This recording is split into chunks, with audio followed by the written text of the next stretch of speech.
imposible talaga yung kung may kotse kayo, imposible talaga. Nandito ako ngayon sa Lasal Green Hills.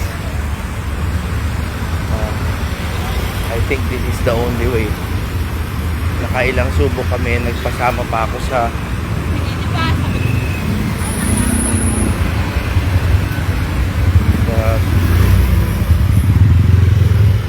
driver ng kumpanya. Hindi talaga kami makaabot, no? Sikot-sikot kami, so nilakad ko na lang. Gusto ko lang po makiisa sa mga taong lagi na lang nagsasakripisyo para sa bayan natin. Hindi naman pwedeng laging sila lang. Masyado silang laging na lang sila ang kaya sir, ito. So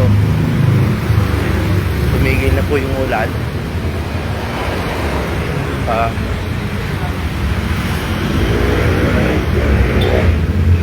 Tumigil na po yung ulan. Hapon po.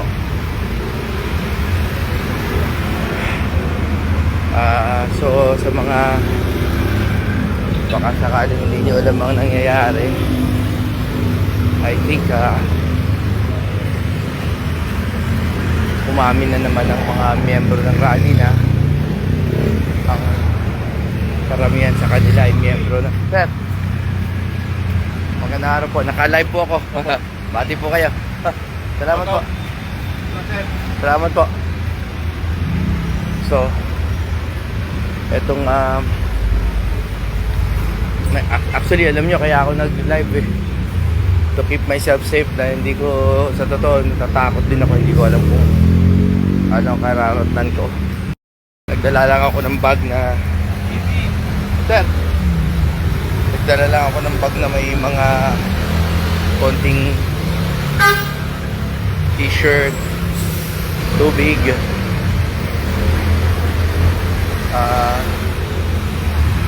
so yung INC po sabi naman na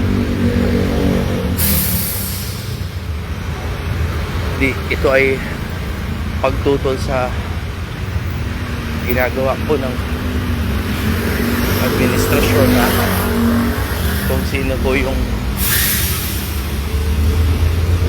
nananawagan ng transparency, accountability, justice and peace. In short, kung sino yung naghahanap ng katotohanan, sila po yung pinagbabantaan ng gobyerno. So gusto ko pong malaman kung paano makarating sa... Hi sir, Ingat po kayo. ingat po kayo. Gaano kayo doon? Opo.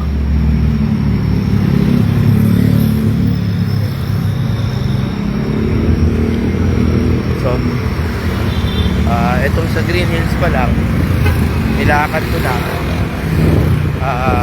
and while ang daming nanonood, dami pala. Salamat po. I'll try to be as informative as possible, kaso wala naman akong masyado pang information dahil all I know is imposible to get there by car. Napaka-imposible po. So ginawa ko, doon na ako tumigil sa Green Hills kasi doon po wala pang pressure ng bodies, no? So wala pang volume. So I'm now here, almost crossing sa EDSA. Actually I don't know what to do from here.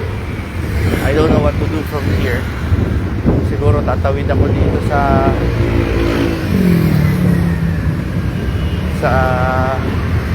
papunta sa EDSA Shrine, tas turn na ako papuntang yung Aguinaldo. Malayo pa, kaya baka mabore kayo, pasensya na. Maaga ko yata masyado sinindihan tong live ko. Sana po, pagdasal nyo lang po lahat ng mga nandito. Also, pagdasal din po natin yung mga nagbubuwis ng kanilang buhay, no?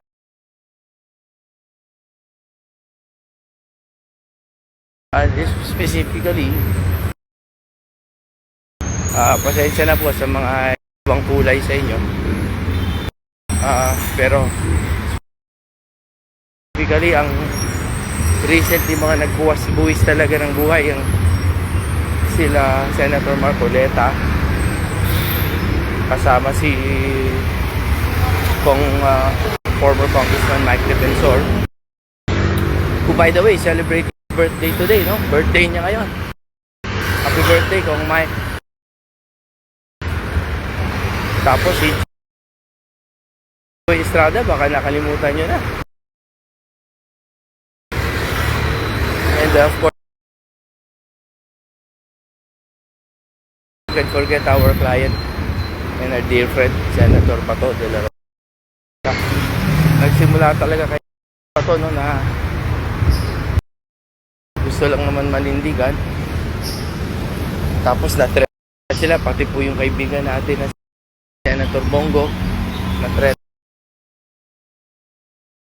na ng mga kaso, hindi naman sila tumupi. Tapos si Senator Jinggoy, tinuluyan nila. Si Senator Alan Peter Cayetano, pinahirapan nila, not with cases but with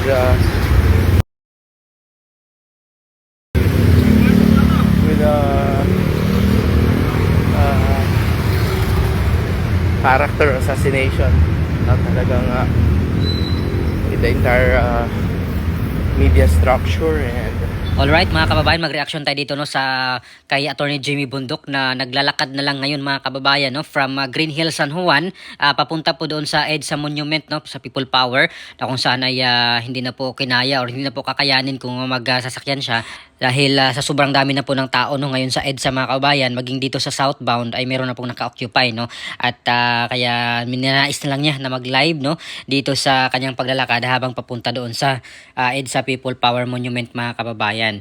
At dito nga po, no, ang MDA naka-full monitoring, at pati si President Bongbong Marcos mga kababayan, no, nakatutok dito sa rally ng INC dito po sa EDSA People Power Monument. Siguro kinakabahan na po ngayon si PBBM mga kababayan dahil kinakansilan na po or kinansilan na yung kanyang event sana ngayong araw.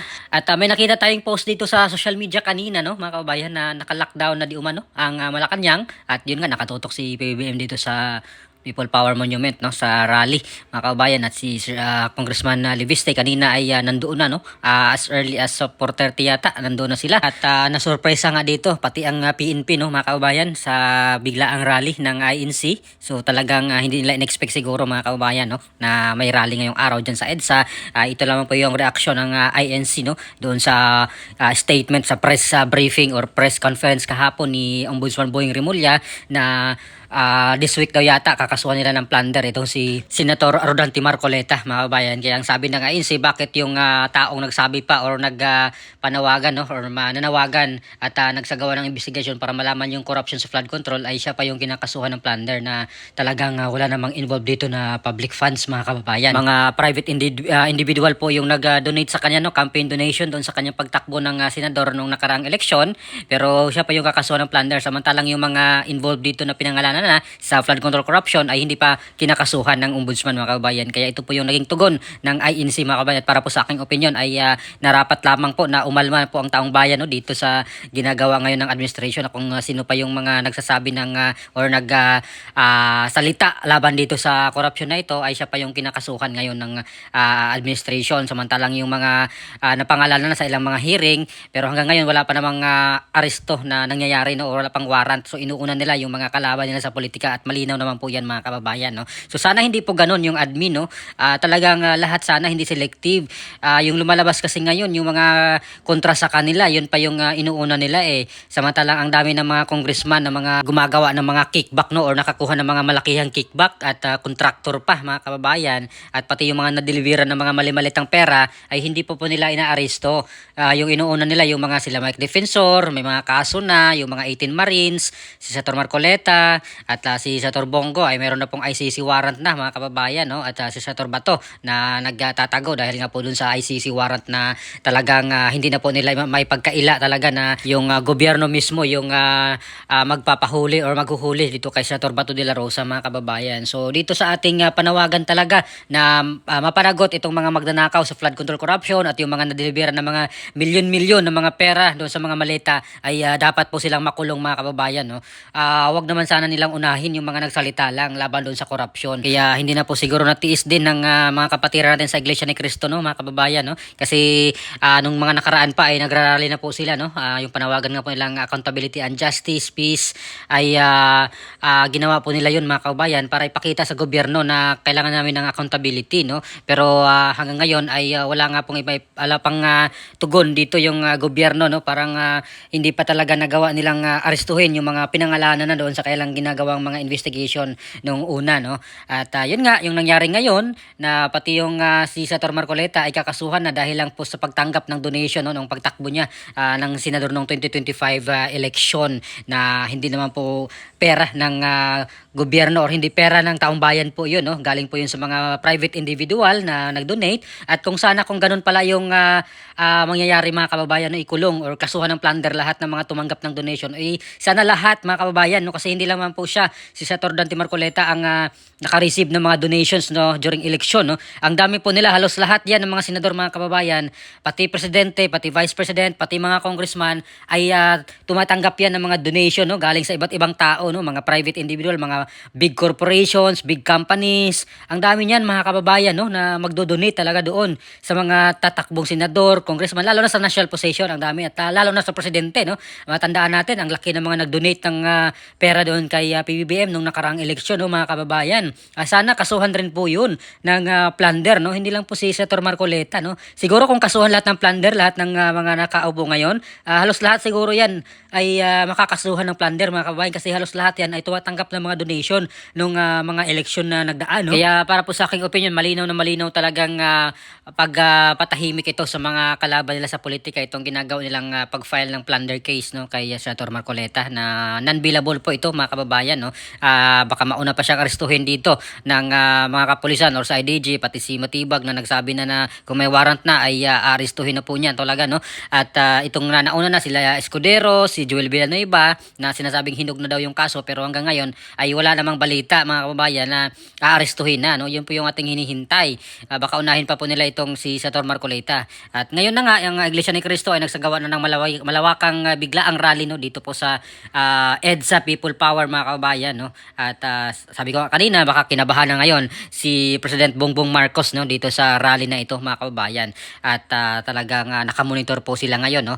At tingnan natin kung hanggang kailan, no, itong magiging rally or itong rally dito sa EDSA People Power Monument mga kababayan, no. Kaabang-abang ito mga kababayan, at talagang dapat suportahan din natin sa mga lahat ng mga nanawagan ng accountability, no, para mapanagot itong mga totoong mga magnanakaw dito sa ating gobyerno, kasi ang dami ng pera ang nasayang mga kababayan, no, ng pera ng kaban ng bayan na nasayang dahil dito sa malawakang sistematikong nakawan, no, sa flood control, at pati na rin po doon pa sa ibang mga departamento, no. Hindi lang po DPWH yung gumagawa ng ganitong klaseng flood control corruption mga kababayan, no. Marami pa pong ibang mga departamento ang hindi pa po na talakay, hindi pa po na usisa, at for sure marami pa dyan, no, mga kababayan, na mga iba pang department na involved din dito sa corruption, no. At ano po masasabi nyo dito mga kababayan, no, sa paglalakad na lang ni Attorney Jimmy Bundok paputang EDSA, kasi hindi na po kakayanin kapag nakasasakyan siya sa sobrang ng dami ng tao doon sa EDSA, no. At talagang barado na po yung daloy ng trafiko, at pasensya na lang sa mga commuters na papasok sa trabaho, no. At hindi naman po ginusto po ito ng pamunuan ng Iglesia ni Cristo, pero ito lang po yung paraan siguro nakita nila para ipakita doon sa gobyerno ni PBBM na tutol sila dito sa kanilang ginagawa kay Senator Marcoleta at sa iba pa mga kababayan, dahil yung panawagan nila noon pa ay accountability and transparency, no, justice doon sa malawakang nakawan dito sa Kabanang Bayan. Pero wala namang ginawa ang administration kundi talagang gipitin or patahimikin yung mga kalaban nila sa politika, lalo na itong mga maiingay dito sa flood control corruption, mga kababayan. So pasensya na po doon sa mga naapektuhan, no. Again, hindi po ginusto ito ng Iglesia ni Cristo, pero ito lang po yung paraan na nakikita nila talagang ipakita sa gobyerno na tutol sila dito sa ginagawa ngayon ng ating gobyerno. So please comment down below. Maraming salamat. God bless po sa ating lahat.